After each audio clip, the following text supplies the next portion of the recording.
Welcome back, everybody, to the 2014 Pokemon World Video Game Championships here in Washington, D.C. My name is Evan Lattin. I am joined for our Masters Division Finals by my co-caster, Scott Glaza. We just crowned our senior world champion, Nikolai Zielinski, in an amazing two-game set. And now, the main event, we're here to crown the Masters World Champion. Yeah, they've fought all year to get to this point. Only two Masters left. You think about it, some tournaments alone, you have 300-400 players. Yeah. This one started with around 60. We're down to two.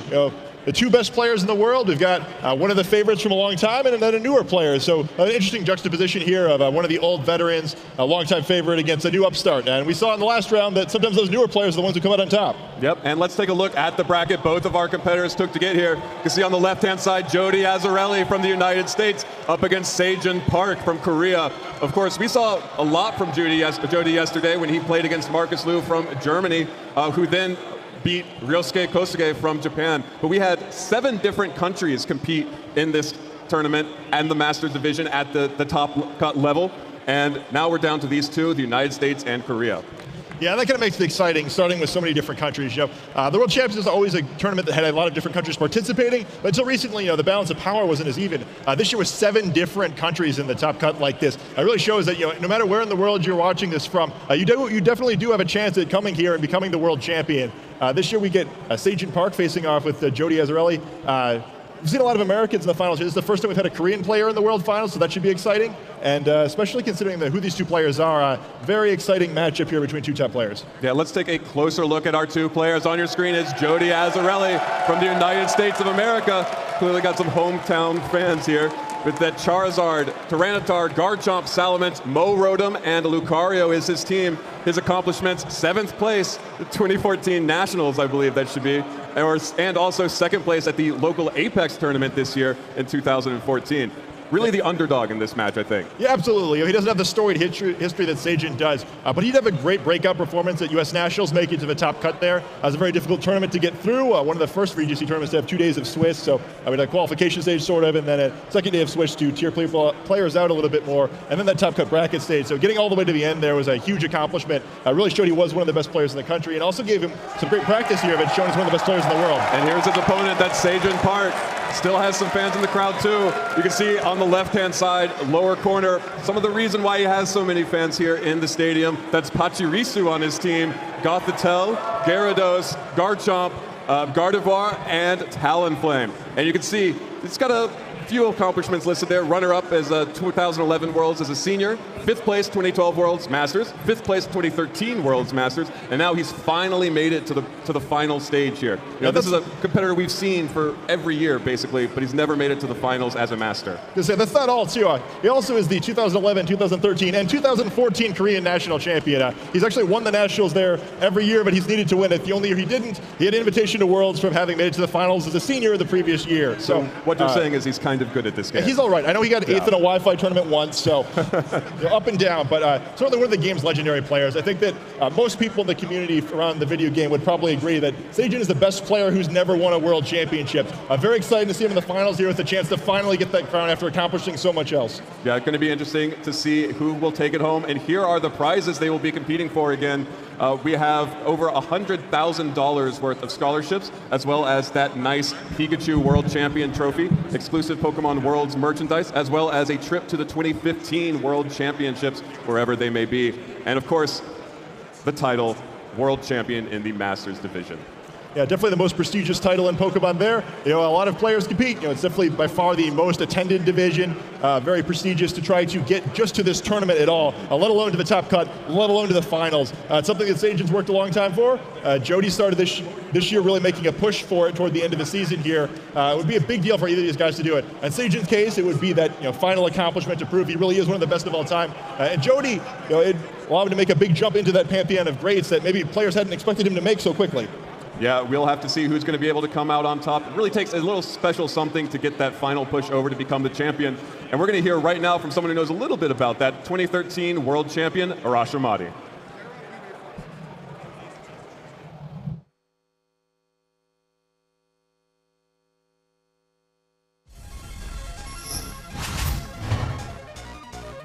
I'm Arash Ahmadi and I'm from Italy. I am the 2013 video game Pokémon World Champion.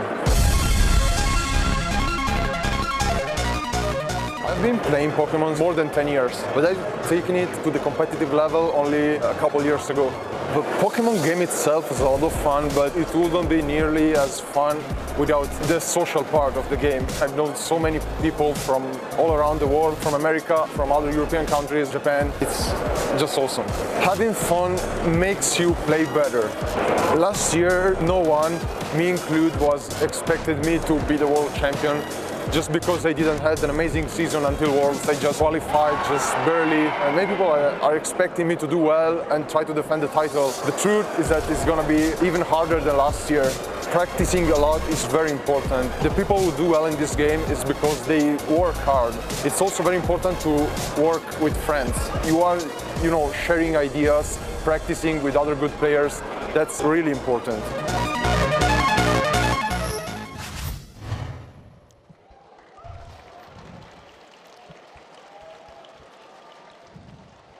Yeah, Arash is 100% correct. This year was even harder than ever to do well at the World Championships. And here we have two of the best players.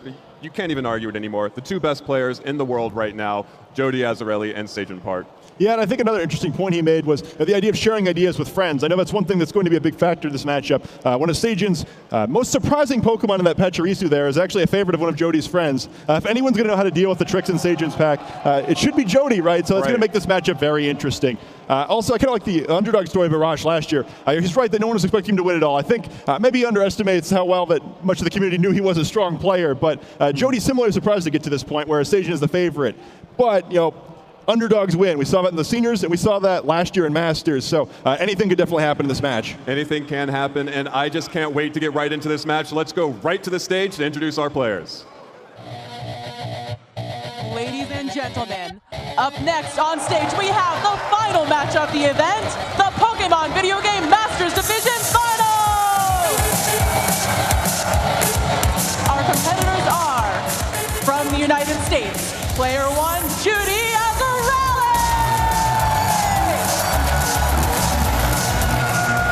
Versus player 2, from Korea, Sejun Park!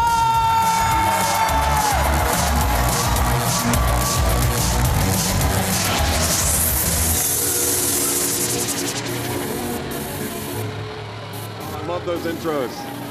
Sejun already announcing to the world the Pachirisu potentially going to be the MVP of this. But both of these players coming out with huge fan followings in the crowd. I don't know if you could feel it at home, but it was basically, it felt like an earthquake here in the stadium. Yeah, I think these players deserve it too. And it's kind of an interesting matchup for the fans here. We've got Sejun Park, one of the most accomplished and popular trainers in the world. I think definitely the most influential trainer in the world as far as anytime Sejun used anything at any point all season, players took note of it. It adjusted the metagame, the rest of the world.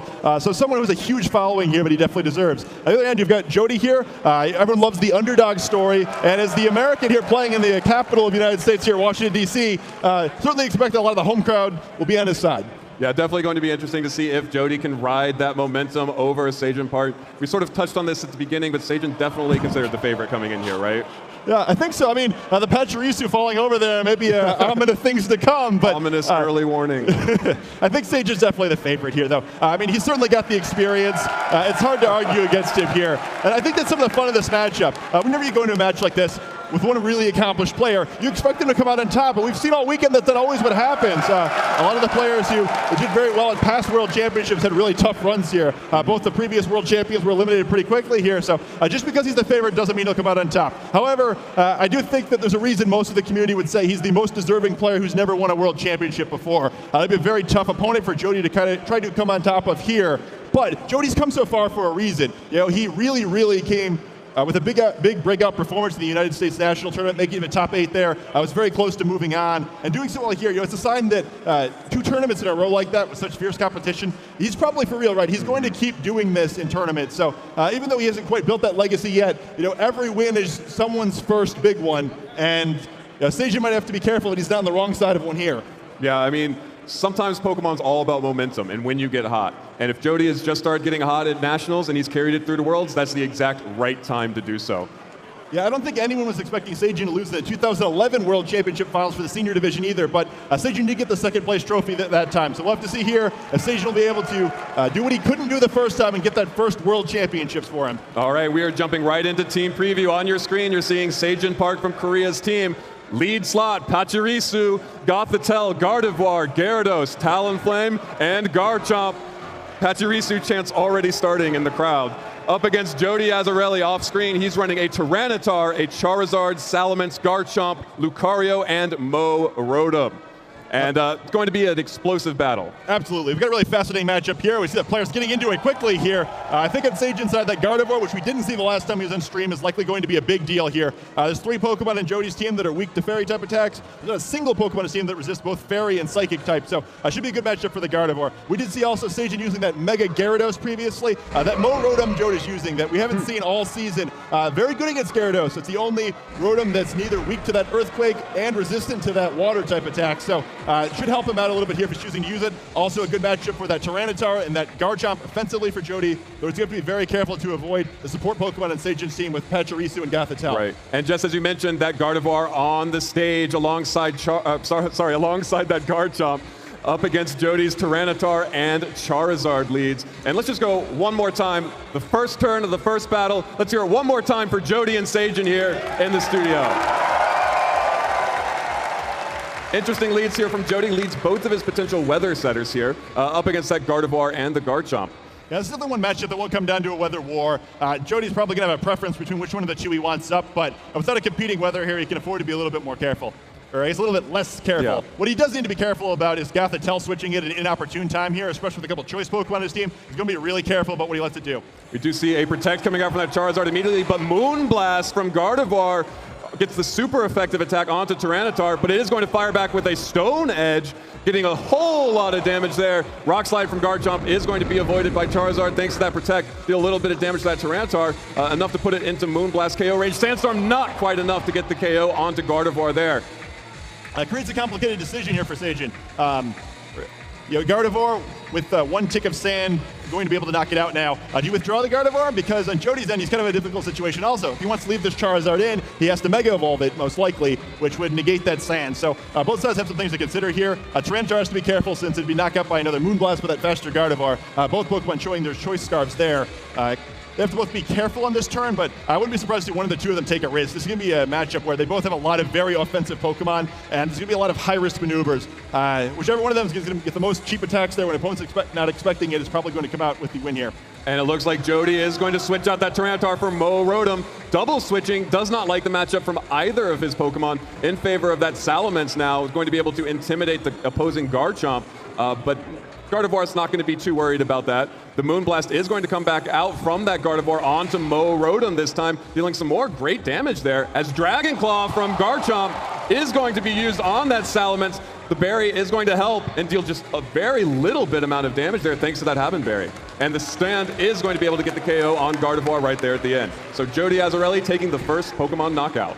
Yeah, Seijin choosing to make a sacrifice there. Likely he expected that to happen there, judging by the way he played out that turn. We just see a Citrus Berry activating for Rotom there, healing up there to get Jeudy in a little better board position there with higher health Pokemon in both of his slots. He does get the early lead there, which is a big deal. I think removing that Gardevoir is a big deal. I mentioned previously that there are a lot of Pokemon on his side of the field that are weak to Moonblast. He's brought at least 2 of them, so he really doesn't want to have to deal with that for long periods of time. I think that letting it go so early is dangerous unless Sage has got a great plan here for how he wants to deal with the situation without it, because if he was able to get 3 or 4 Moonblasts off, it's very likely Sage would win the game there. So huge start for Jeudy to get rid of it.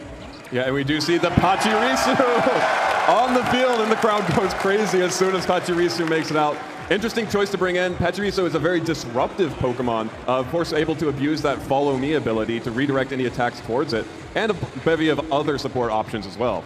Yeah, the Follow Me here is an interesting option. In this matchup, it's not going to be able to do too much with its Volt Absorb, but it will be a little frustrating against Rotom if it's out against Gyarados later. Well, we'll be able to use that Thunderbolt in fear of just healing the Pachirisu. And Salamence does not want to stay on the field, scared away from that Pachirisu. Switches out for Tyranitar. That Follow Me is going to come out from the Pachirisu. We will see the Rock Slide from Garchomp. Tyranitar avoids it, but will be able to connect with Rotom to deal some damage there. Very bulky Rotom, as you can see, and Leaf Storm coming out onto Pachirisu. The poor little squirrel only takes about 50% from that and eats its citrus berry to heal right back up, while Rotom has lost a lot of special attack and a lot of offensive power from it. Yeah, it's impressive how bulky that little Pachirisu is.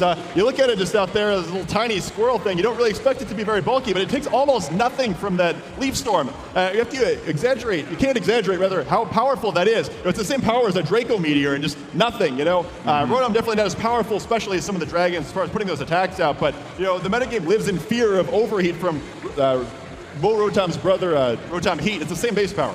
And we do see Garchomp's going to protect, letting Pachirisu do everything. Oh, the correct prediction there. The nuzzle from Pachirisu going to be able to get the damage and paralysis onto that Tyranitar. That Scarf Tyranitar is now worthless. Now it's paralyzed. Huge protects coming out from Sagen, blocking both the Ice Punch and the Will-O-Wisp and getting the paralysis on that Scarf Tyranitar. Yeah, excellent play there. You probably noticed the Cherish Ball previously, knowing that this Tyranitar is from that promotion. Only way you can get Ice Punch. So also notice there's no egg moves on this Tyranitar, so you get some useful information there. And also makes a fantastic play by slowing it down. Usually gets the knockout on Garchomp with Ice Punch. There's a chance it survives with some defensive investment, but not an issue there. Now Garchomp going to be able to deal with this Tyranitar as it normally would. Rotom not too threatening out in the field now with that reduced special attack from using Leaf Storm, so better position now for Sagen to be in. And with Pachirisu is going to redirect all targets, I'm pretty sure Jeudy would want to get that off the field right now anyway. As we do see Garchomp's Dragon Claw is going to attack that Rotom, and Will-O-Wisp redirected away from Garchomp onto Pachirisu, now burnt. Will be taking that burn damage every turn in addition to some more turns of sand as Ice Punch comes through from Tyranitar, still dealing almost no damage. And fortunately for Sagen, that Sandstorm is going to subside this turn so that we don't have to worry about any additional chip damage. Yeah, Pachirisu now has to at least be attacked once more, or it'll survive 2 more turns after that burn damage, but likely going to follow me and go down anyway. Garchomp probably needs to try to get a knockout on this turn. Doesn't necessarily need to get both of the enemy Pokemon since it can get another one on the next turn after the protection from the follow me, but Sage is going to need to start picking up Pokemon here. There's a lot of weakened Pokemon on Jeudy's side, but he does need to start evening out the Pokemon score. Even with a bunch of weakened Pokemon, playing from 2-4 down is going to be pretty tough. However, Garchomp still has a full health here. We still have a full health Pokemon in the back, so Sagen's definitely setting up to make a comeback here. He's trying to win the late game, not necessarily just on Pokemon score. And it looks like Sagen's going to protect his Garchomp, sending out Talonflame as Protect comes out from Pachirisu. Going to try and keep that Pachirisu on the field. Leaf Storm into the Protect, Ice Punch into that Talonflame. That's some good damage onto Talonflame, and the freeze! The Ice Punch gets the freeze onto Talonflame. It's stuck in mid-air, can't do anything.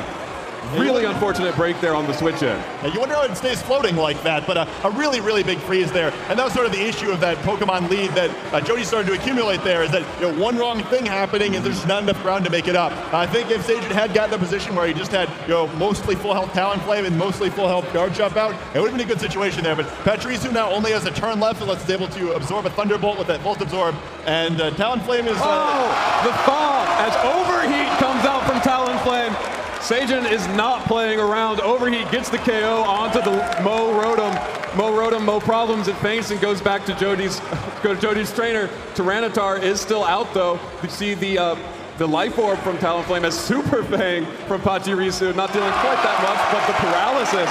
Tyranitar fully paralyzed. Sagen was not happy about that turn of freeze, and Pachirisu finally faints thanks to the burn.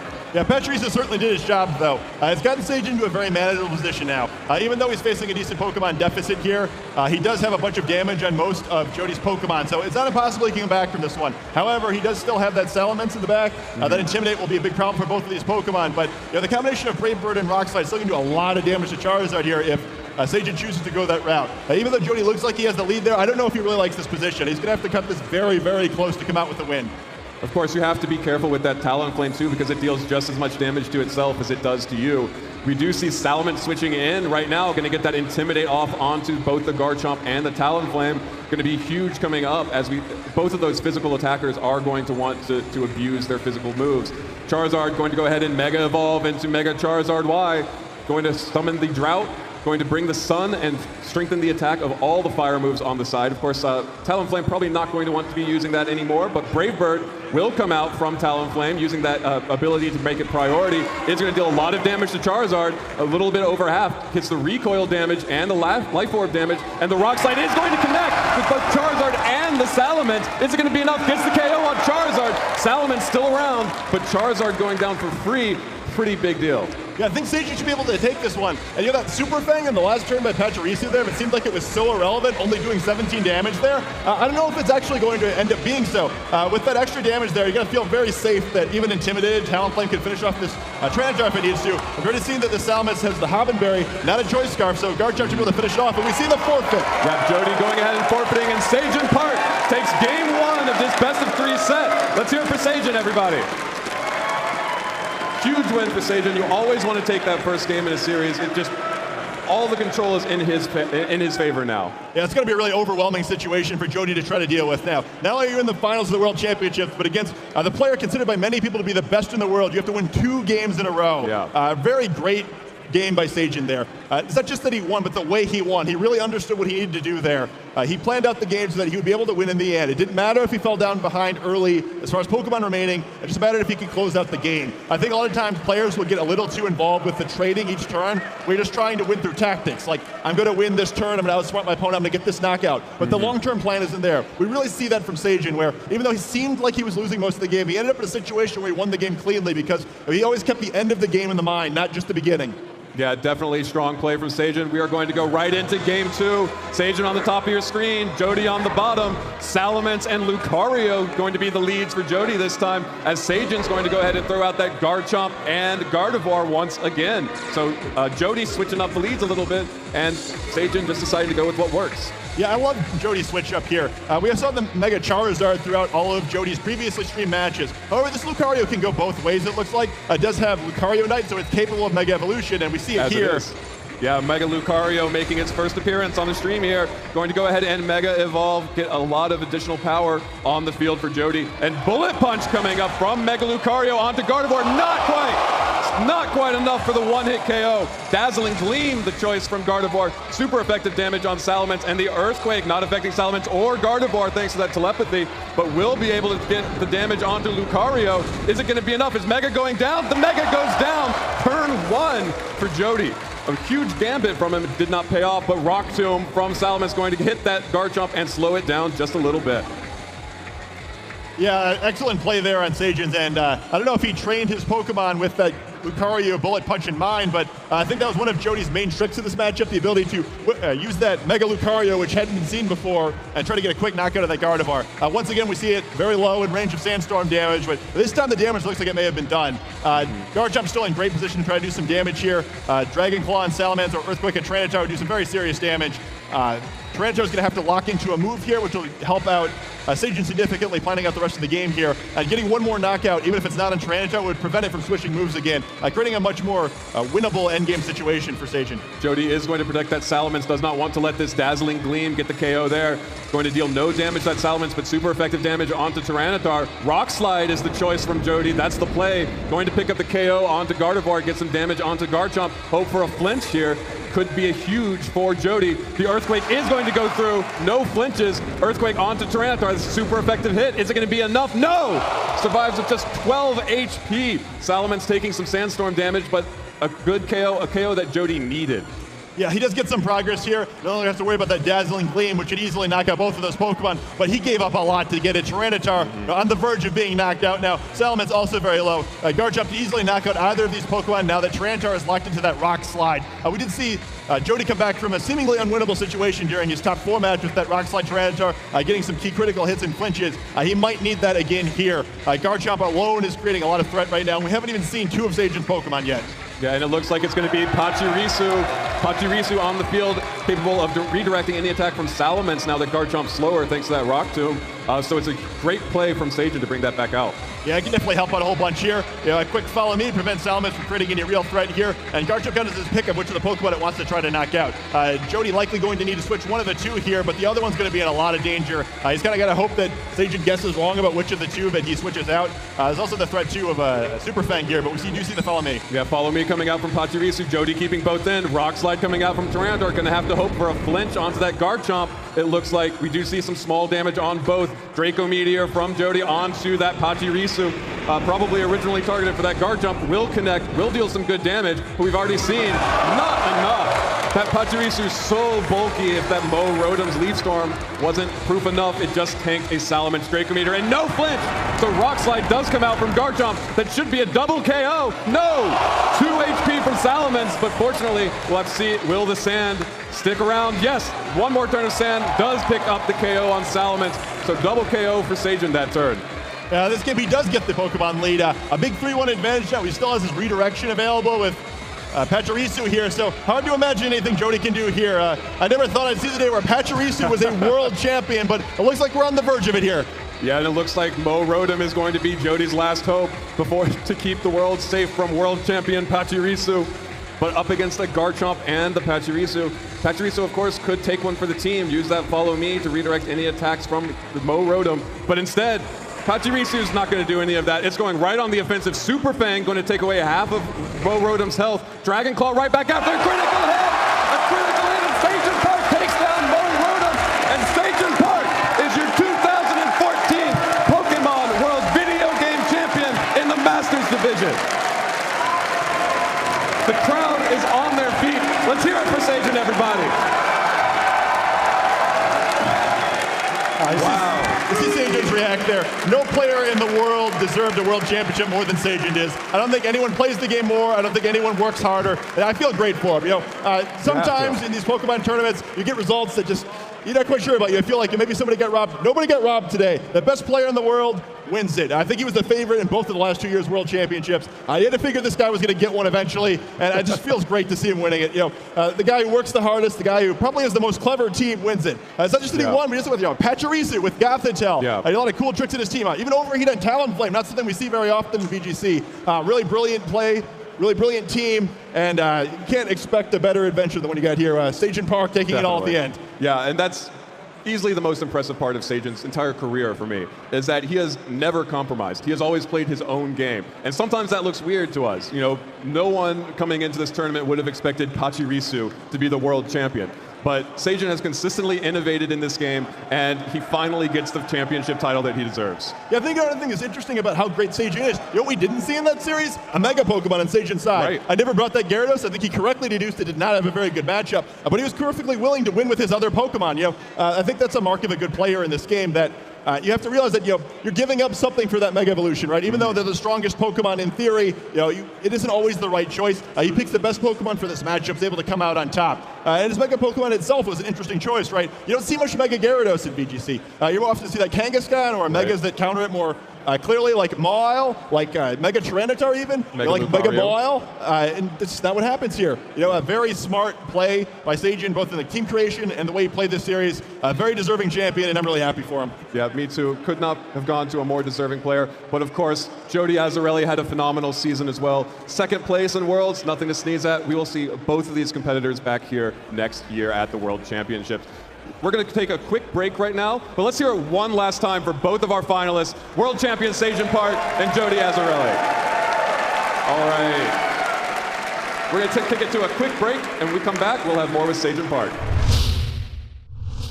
All right, everybody, and welcome back to the 2014 Pokemon World Video Game Championships here in DC. My name is Evan Latt, and I am joined by our newly crowned 2014 Masters World Video Game Champion, Sagen Park.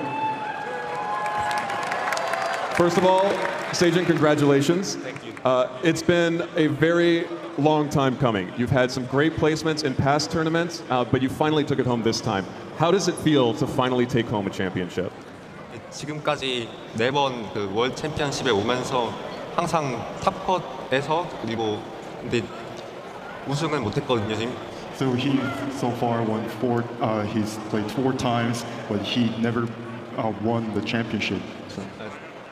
탑컷을 했는데 우승을 못했는데 He was on top cut, but he couldn't win. Yeah. 좀 항상 아쉬웠어요. 근데 이번에 드디어 제가 꿈에 그리던 세계 우승을 하게 돼가지고 정말 기쁩니다. And he's really happy to win the championship finally that he's been dreaming of. Yeah. Well, as I said last time, this is what we do. We make dreams come true.